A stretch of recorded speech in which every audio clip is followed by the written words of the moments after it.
Jean-Pierre Papin, bonjour. Merci de bien vouloir nous accorder quelques minutes dans un moment très important de la saison marseillaise avec ce match retour OM Benfica. OM Benfica, c'est bien entendu une affiche qui doit raviver beaucoup de souvenirs, des bons et des moins bons. Qu'est-ce qui reste de cette double confrontation 34 ans plus tard? Qu'est-ce qui reste aujourd'hui? Il reste beaucoup de frustration parce que on sait tous pertinemment qu'on est passé à côté d'une finale de Coupe d'Europe. Et ça, quelque part, c'est dur à accepter. Après, il faut vivre avec son temps. Avec son temps, il n'y avait pas de VAR. L'arbitre de touche ne pouvait pas intervenir pour signaler à l'arbitre du centre qu'il y avait quelque chose.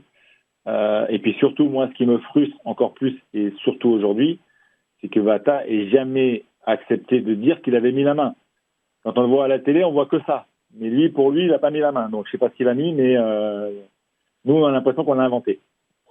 On parle beaucoup de ce match du 18 avril. On en oublierait presque le match aller, le 4 avril, au Vélodrome, où l'Olympique de Marseille avait sorti une partition quasi parfaite. Il ne manquait qu'un écart de but que vous auriez dû pouvoir mettre à profit parce que vous aviez été très supérieur à Benfica. Oui, ce jour-là, on avait fait un match XXL avec tous nos attaquants qui avaient été vraiment exceptionnels, que ce soit Enzo, que ce soit Chris, que ce soit moi. Si je me souviens bien, il y a 2 tirs sur le poteau malgré les 2 buts. Il y a Enzo qui 2-3 fois arrive devant le gardien et il y a Carlos même à la fin qui touche et le gardien et le poteau. C'est vrai qu'on avait fait une grosse partition, un gros match. On était très confiants pour le match retour. Et puis voilà, après on sait comment l'histoire s'est terminée et c'est dommage pour nous. Mais bon, ce jour-là, je pense on aurait dû se mettre à l'abri définitivement au Vélodrome. Le Vélodrome, c'est une arme, hein. C'est une arme avec ses 66 000 spectateurs aujourd'hui.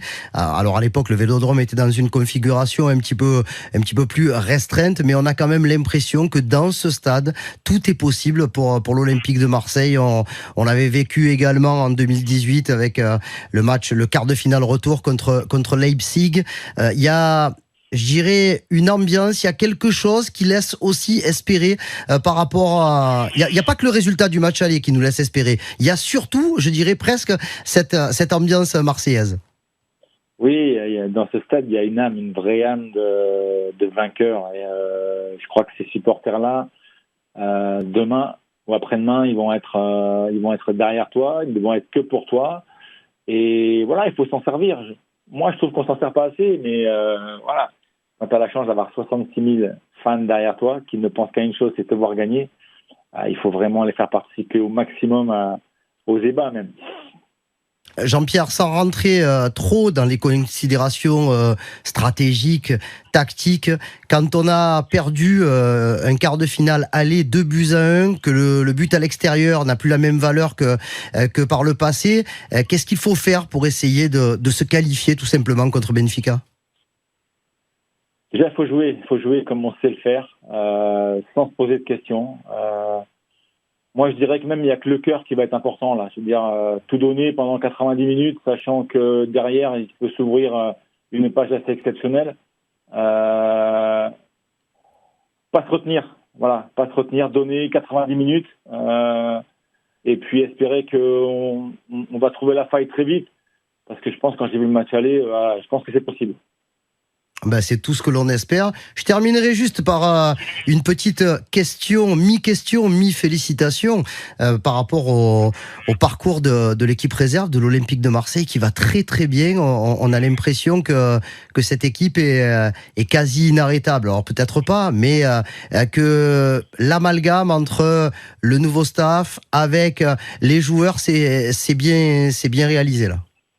Oui, ça s'est très bien réalisé. On a changé pas mal de choses, on a réorganisé et puis on leur a donné ce qui manquait, c'est-à-dire beaucoup de confiance. Et au jour d'aujourd'hui, on n'est pas inarrêtable parce que le football, on sait très bien qu'un jour on est en haut, un jour on est en bas, mais voilà, on est une équipe aujourd'hui qui a une vraie âme. Ils sont contents de jouer ensemble, ils ont des résultats ensemble et voilà, on est 3e aujourd'hui. Malheureusement, je pense qu'il nous manquera un match pour espérer aller plus haut. Mais de là où on est parti, arriver aujourd'hui à être 3e et finir le championnat dans le podium, ça serait vraiment magnifique. Merci beaucoup Jean-Pierre Papin. Bonne fin de saison avec la N3 et bon match jeudi soir à 21h au Vélodrome dans le volcan du Vélodrome. On croise tous les doigts et on espère une qualif de l'OM. Avec plaisir. Au revoir Karim.